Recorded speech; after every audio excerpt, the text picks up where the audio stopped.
This morning, we are to talk about two things: order and fear.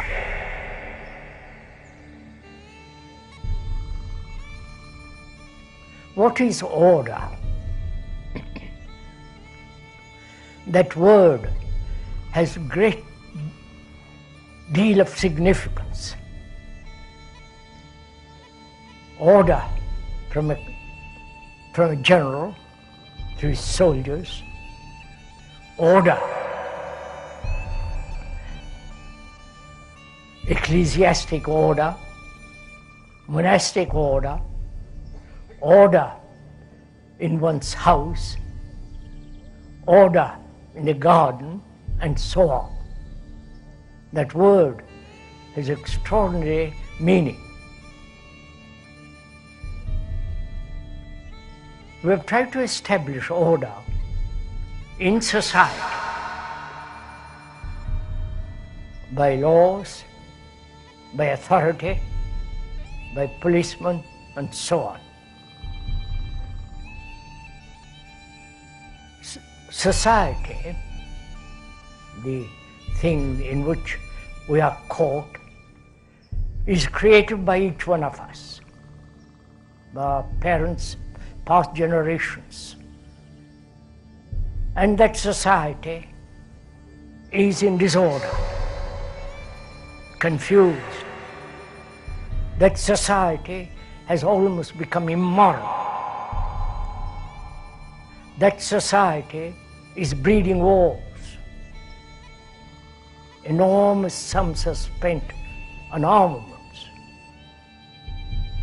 In that society there is division, conflict.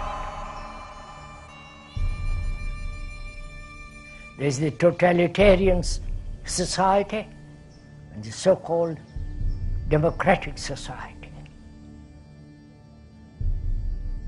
Whether it is the totalitarian or democratic, there is still disorder, confusion. Each individual asserting himself aggressively against others, and so there is general disorder. That disorder is created by all of us, because we live in disorder. Our house is in disorder, not the physical house, but the psychological house, which is our consciousness, is in disarray, disturbed, broken up, contradictory.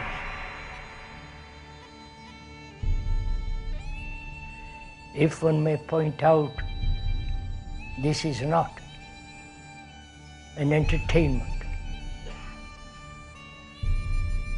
intellectual or otherwise. We are talking about human problems. And this, if I may again point out, this is not a lecture. A lecture being giving certain information, having a discourse on particular subject in view either to convince, to do some kind of propaganda, and so on. This is not a lecture in that sense. But together we are investigating, we are exploring into the question of order and disorder. Well, our minds are in disorder. Can such a mind create order, bring about order?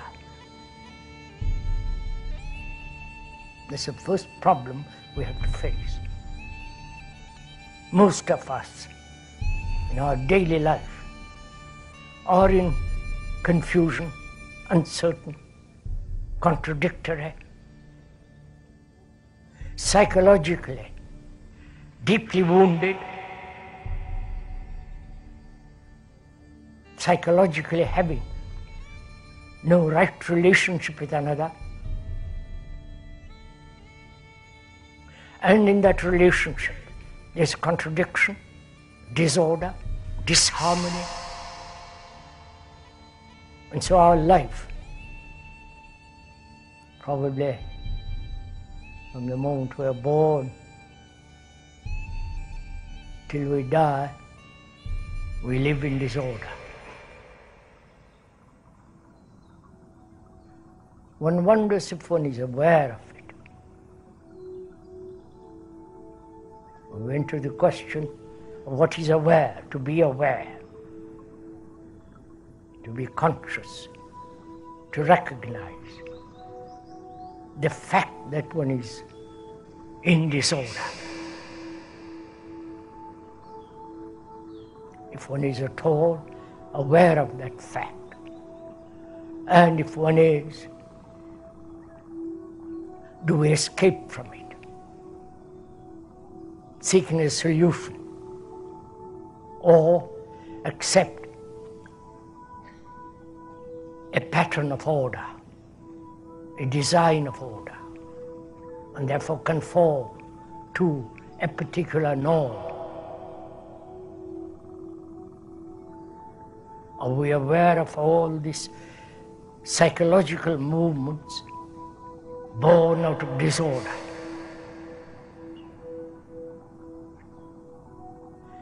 And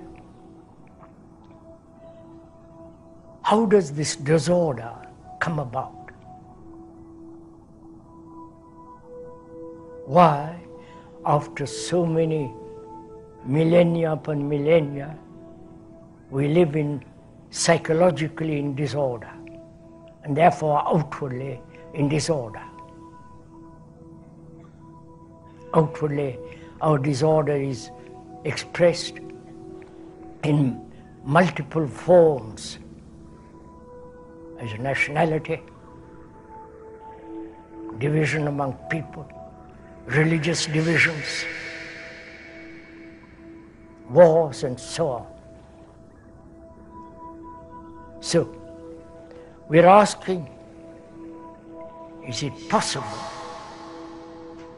to be free of this disorder, the ending of disorder, and therefore, and the very ending is order.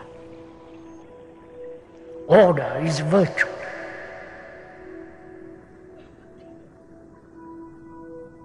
You cannot possibly discipline the mind to become orderly.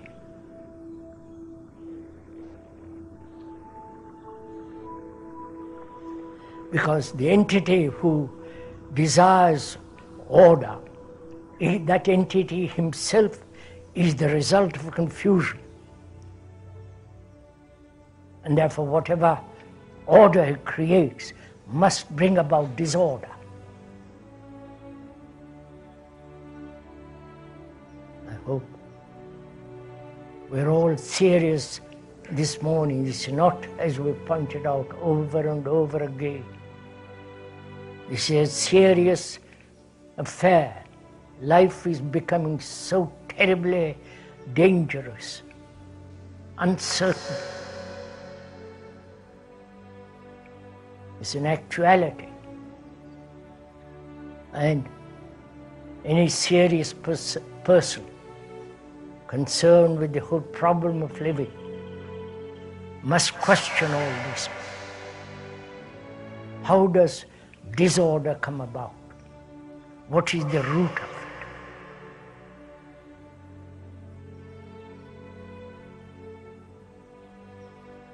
When we ask a question of this kind, you're asking the question, not the speaker.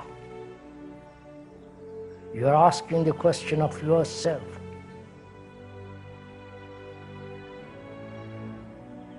And trying to find out the root of this disorder.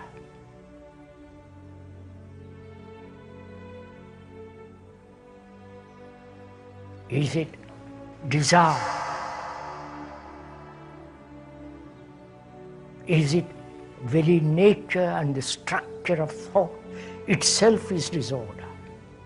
That is, thought itself is disorder. We're asking that question. Does disorder arise out of desire? Does disorder arise out of the very act of thinking?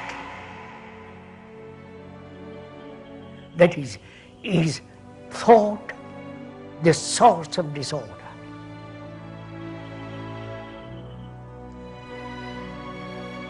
Probably most of us have not even asked such a question. We accept and live in disorder. We say that's our condition, and we must accept that condition. And so we become used to disorder, accept it, trying to modify it. But we never ask of ourselves why we live in disorder, psychologically, inwardly, within the skin, as it were.